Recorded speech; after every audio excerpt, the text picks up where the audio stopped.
Okay guys, we're back for, I'm going to make this part 2 because the other video went pretty long and it takes me forever to download these videos on. So this is going to be part 2, and here's what the fiber actually looked like after I got it all nice and broke down. You can see it's nice and fibery, and it's just what you want. In fact, there's some dust coming out of it and everything. But anyways, so to actually make the cordage, depending on how thick of a line you want, you just got to kind of stretch this stuff out and get some nice long strands like so. Actually, that's probably perfect. And you just start twisting the strands. Sometimes I do it on my leg. I don't think I'm going to here. But you just start twisting them together. And eventually, if you watch, you twist it, and it'll start folding on itself like so. You got this strand kind of hanging out there, but that's no big deal. We'll trim it off later. And once it starts folding onto itself, I twist, and then I take the tip of my finger right there, and I bring the other strand up, and I move up one. And I grab that strand, I twist, I do it again. Grab that strand, twist, do it again. And this is going to be really fine cordage, but I'm just doing this to show you how it is. Although I would be willing to bet that this is going to be a very strong when I'm done, even though it's so small. And you twist it and you bring it up, always holding on to the end like so, because if you leave it, if you don't hold on to it, it'll kind of unravel at the beginning on it. Let me trim that piece off there so it doesn't confuse you guys. So you just that's how you make the cordage. Actually, you just twist it and spin, twist it and spin, twist it and spin, twist it and spin.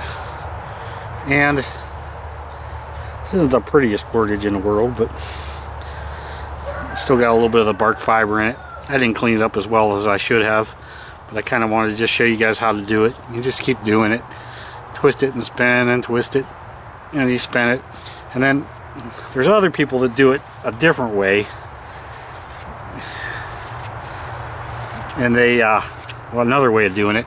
And what they do is, I don't know if I can do it here or show you guys or not. What they do is, you gotta almost have your hand wet. Thank God it's snowy out. I don't know if these are the right kind of pants, but they push it on their pants. My pants are too slick. Anyways, what you could do is you roll it on your pants, one section at a time, and then you roll the next one up.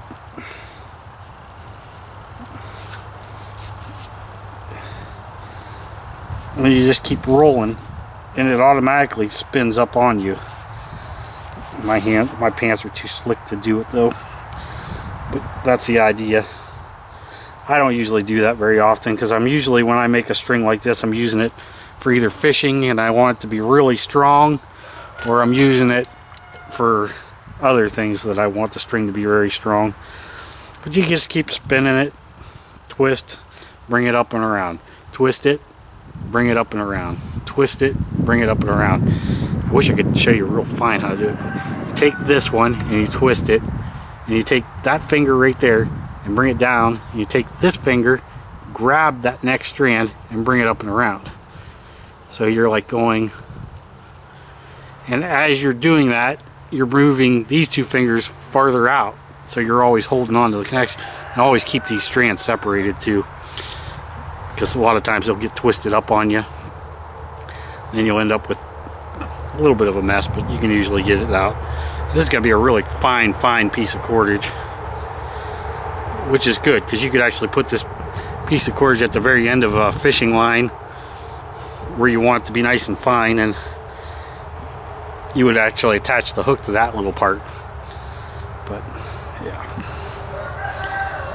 yeah, I just twist it and spin it, and next thing you know, you got a pretty good piece of cordage.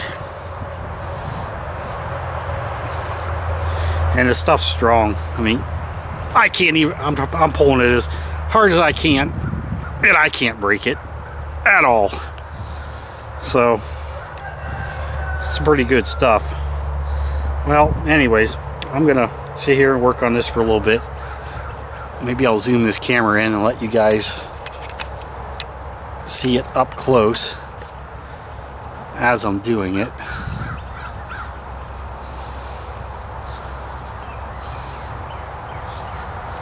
I probably should have made a thicker piece, that way you guys could see how it twists together, but I do have another piece that I made earlier, and I'll show you how it is when it's all done. This is a really fine piece of cordage, which you know, I can't tell if you can even see that, but anyways, this is a real fine piece, which works great, you know, for some things.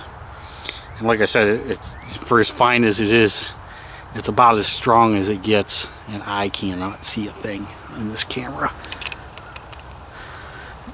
It's about as fine as you can get, and you just twist it and spin it. Twist it and spin it. Twist it and spin it. Twist it and spin it until you get it all the way around.